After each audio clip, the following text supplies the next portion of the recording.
The pro-life movement cares about protecting young mothers and their children from harm. But historically, that's also what the law is designed to do. Will those laws be restored? Yes, they will. And we will show you how.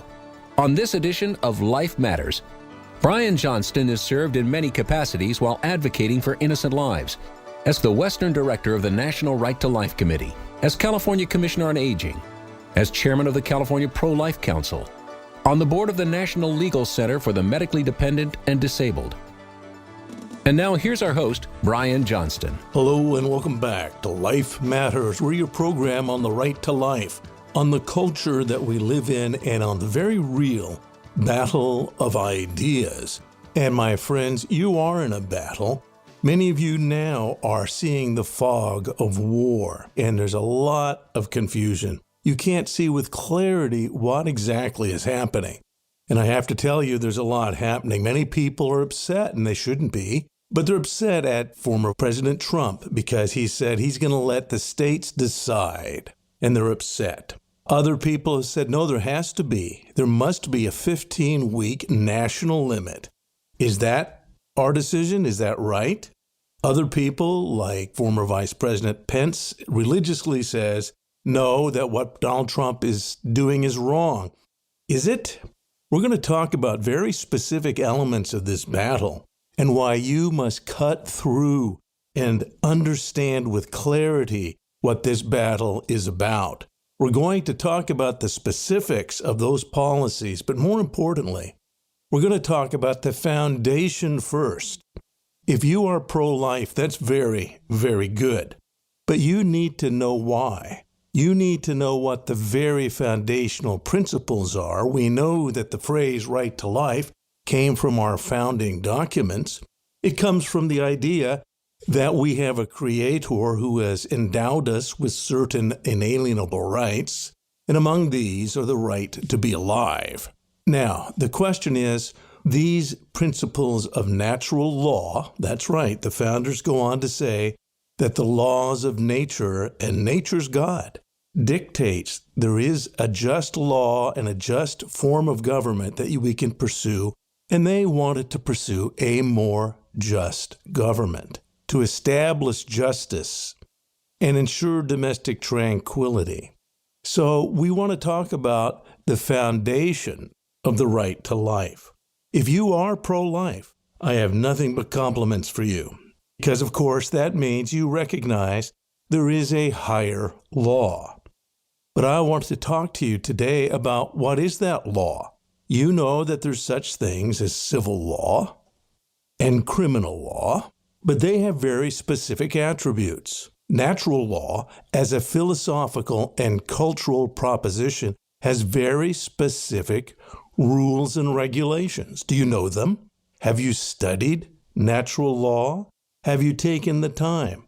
Now, I know, again, I can only compliment you if you understand that killing human babies is wrong. You know and recognize that there's principles being violated. Our opponents don't use principles, they use emotions. It's important that you cut through emotions and be able to explain the principles. And so we're going to spend some time today talking about natural law as a predicate for society, as the predicate for our freedoms, and as the predicate for the right to life. And then we're going to explain why we need to move forward in protecting life and why you may not get everything you want personally. You may, in fact, be inserting your feelings into the debate and not understanding the real purpose of the law. So we'll spend some time today going over natural law, the laws of nature, and nature's God. We're on Christian stations across this nation. We're also on Conservative Talk, and we are, of course, on podcast. And there's people from all sorts of backgrounds who are willing to listen to this program. So thank you for joining. We're going to cut through to the actual foundations, and it may not be what you perceive. The real debate I have found, most folks don't understand, and many still don't understand what Roe v. Wade did. Those who celebrated the Dobbs decision, I'll be honest with you, they didn't understand Roe v. Wade, nor did they actually understand what the Dobbs decision did and has done. So we're going to talk about Roe v. Wade, what it did, and we're going to talk about those who want to, quote, restore Roe v. Wade, what they really want. We're going to talk about that, and most importantly, what you can do about it in a civic culture where we can establish sound laws and where we can ensure domestic tranquility by asserting what is true and right and just, and by helping people come to a better understanding of what's really going on in this very crazy culture. We'll be right back after this. You're listening to Life Matters.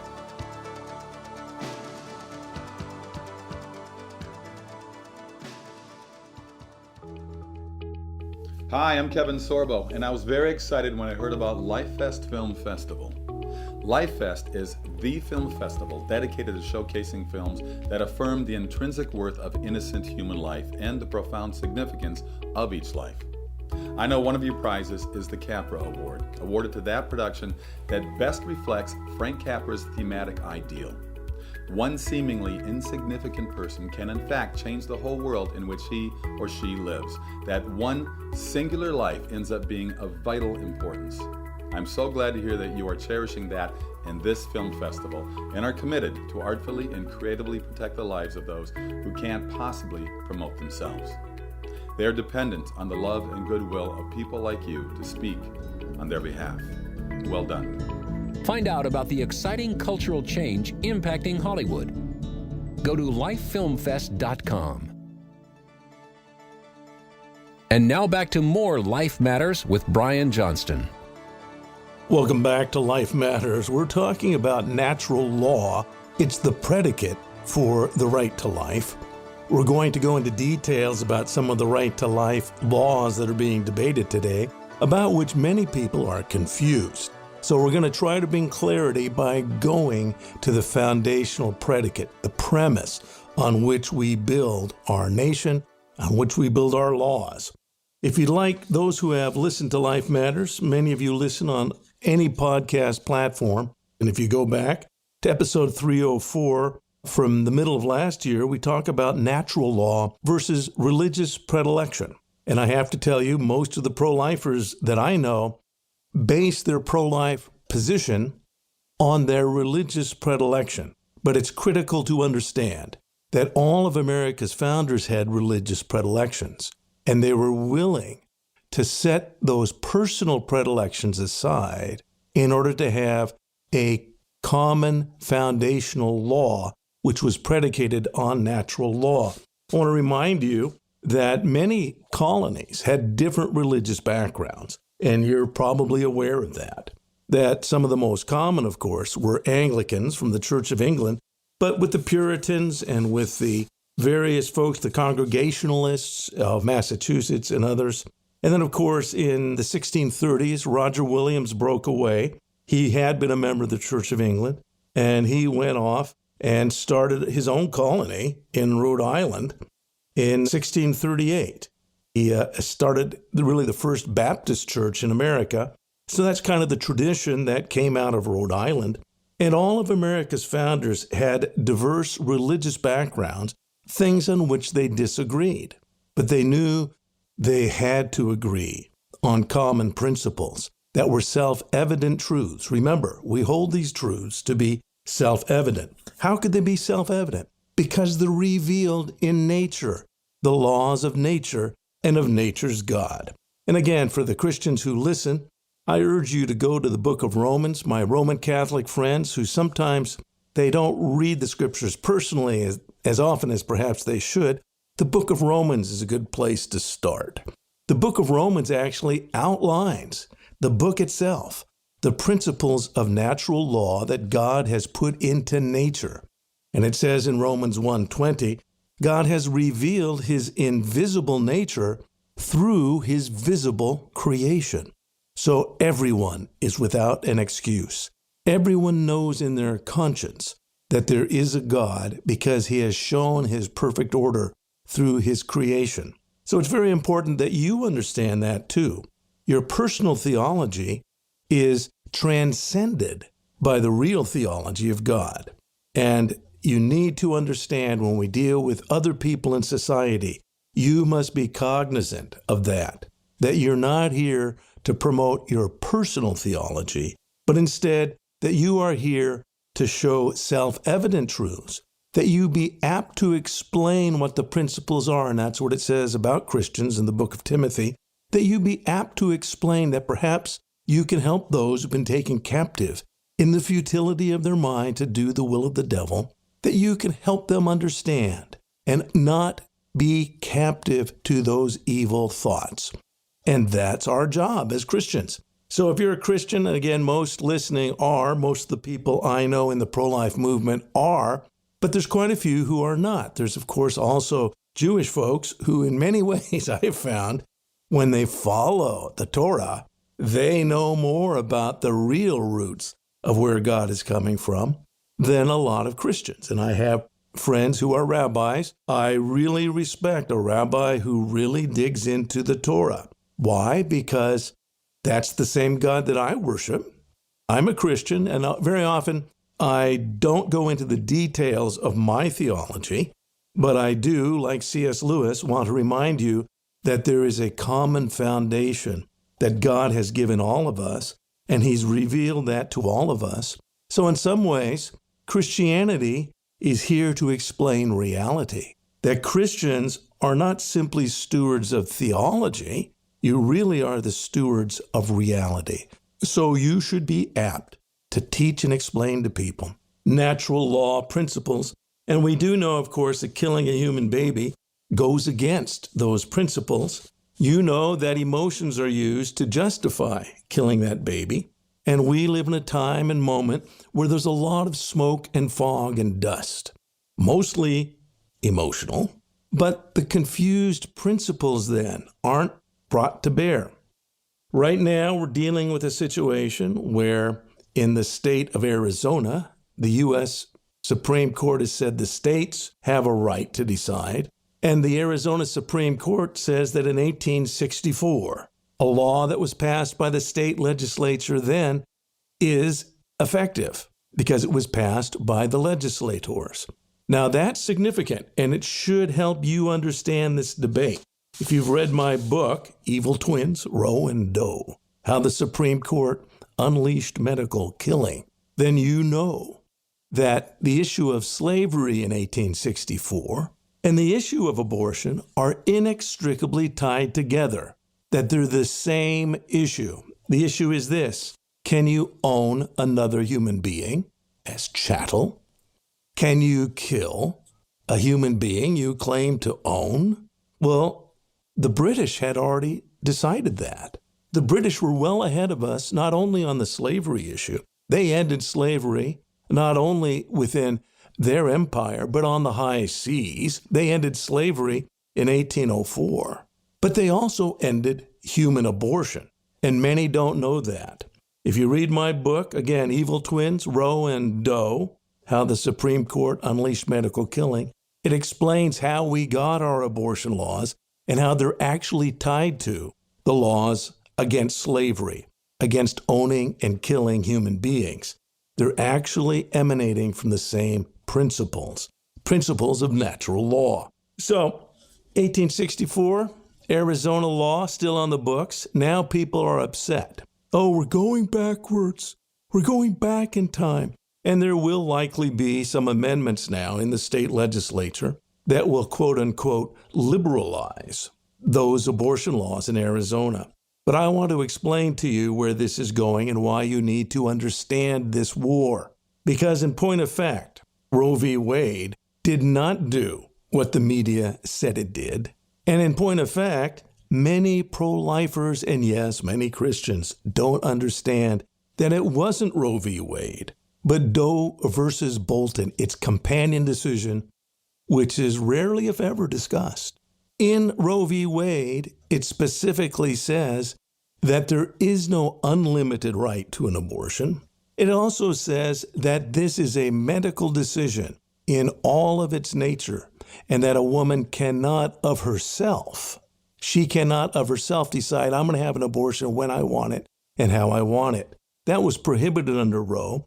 And specifically, the Doe versus Bolton decision had a very powerful phrase that said, the doctor will decide the nature of the abortion. And if the woman's health is at stake, and health was defined as anything the abortionist wanted. So the real operant decision in those twin decisions, that's why the book is called Evil Twins, Roe and Doe, for Doe v. Bolton. It's Doe v. Bolton that gave doctors the right to do abortions whenever they want. If you don't understand that, then you're going to be confused. You have to understand, and again, listen to what Ruth Bader Ginsburg said about that same decision in 2013. Roe and Doe were considered the same decision, but it's in Doe v. Bolton. Doctors are said that they can do things however they feel. Another feature of Roe is Roe really isn't about the woman's choice, is it? It's about the doctor's freedom to practice his profession as he thinks best. It wasn't woman-centered. It was physician-centered. Okay, so that was Ruth Bader Ginsburg, and you have to know that what the pro-abortion folks want to do is go beyond that.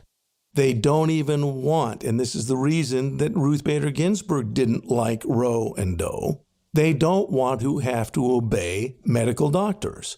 They actually want what radical feminism, which is an offshoot of Marxism, they want women to be able to kill their babies anytime and without any medical involvement.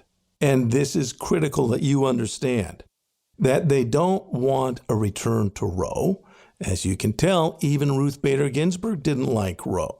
But the fact is you're in a battle now. Well, not only did few people understand Roe v. Wade, but the Dobbs decision. Again, the media, which is not your friend, they fog things with emotion and simplistic emotional arguments. The media uses reductionism. So they just say, restore Roe. But people don't understand Roe. They just say, a woman's right to choose. To choose what? They don't finish the sentence, you know that.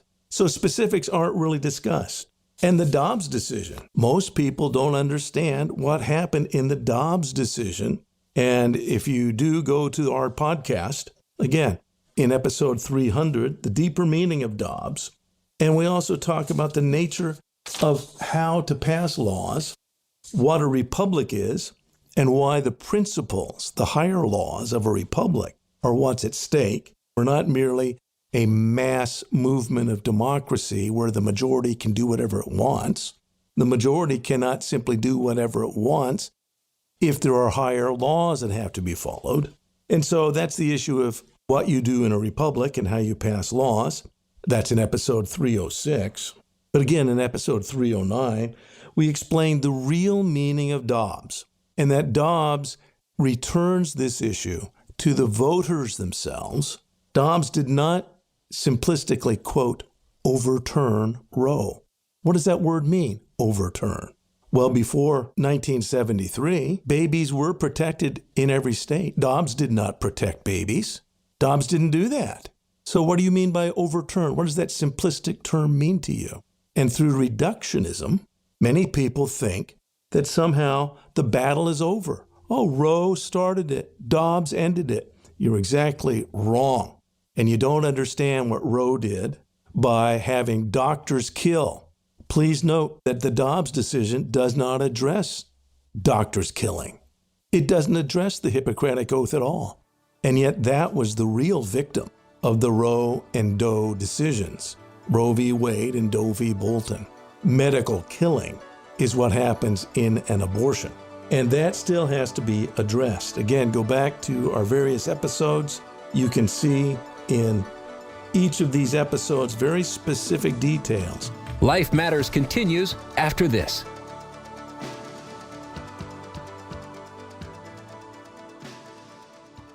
Hello, I'm Mike Lindell, CEO of MyPillow. I support this show, and I would like to offer you our biggest discounts for listening. So please go to our website, mypillow.com, and put in the promo code at the end of this message to get the biggest discounts. Again, thanks for listening, and God bless. And that promo code is LIFE. All caps, L-I-F-E, LIFE. So go to MyPillow, put in the promo code LIFE, and you'll get some wonderful discounts because Mike Lindell believes in you and in Life Matters. California Pro-Life is looking for folks like you to help us bring common sense back to our state. Would you like to volunteer? For example, do you like social media? You could help. Or do you like to put on parties? You might have the skills to help us with one of our local events. Would you like to just encourage local pro-lifers with insights and information? Join one of our chapters. There's a lot to do in this state, and your help can make a difference right where you are. Go to California Pro-Life and sign up. And now back to more Life Matters with Brian Johnston. Today we're talking about the principles of natural law. If you say that abortion is wrong, you do recognize natural law. It is against nature, so you are to be complimented. You have an understanding, but I'm urging you now to study more deeply the principles of natural law, because now where we're at, now that we have the ability in many states to protect those children, the principles of natural law dictate that we must get as much as we can in those laws that will protect our goals. One of the principles of natural law theory is you can't get everything you feel, everything you want. The laws of nature and nature's God, when applied to you and your neighbors, has to be to accomplish these good things, a more just government, a more just system. And that's what our founders gave us, the ability to pursue that. I know that when Jerry Falwell, the founder of Liberty University, was asked about rape and incest provisions, this is back in the 1970s, the late 70s, he said, we must be willing to make exceptions. And the reason is he compared it to dealing with terrorists on an airplane. But the fact is, he said, if you can negotiate and save some lives, then by all means do that. You're not saying that those lives are less or more valuable. You're getting as much as you can. And that's a principle of natural law. So for those terrorists in those days, this did happen in Libya and other places, where you could talk to the terrorists and get them to release the women and children. So at least if the plane did explode, only the men would die. And the fact is one of the principles of life, one of the principles of natural law and getting through society is accomplishing as much as you can. So I'm going to come back now to where we're at in the battles that surround us.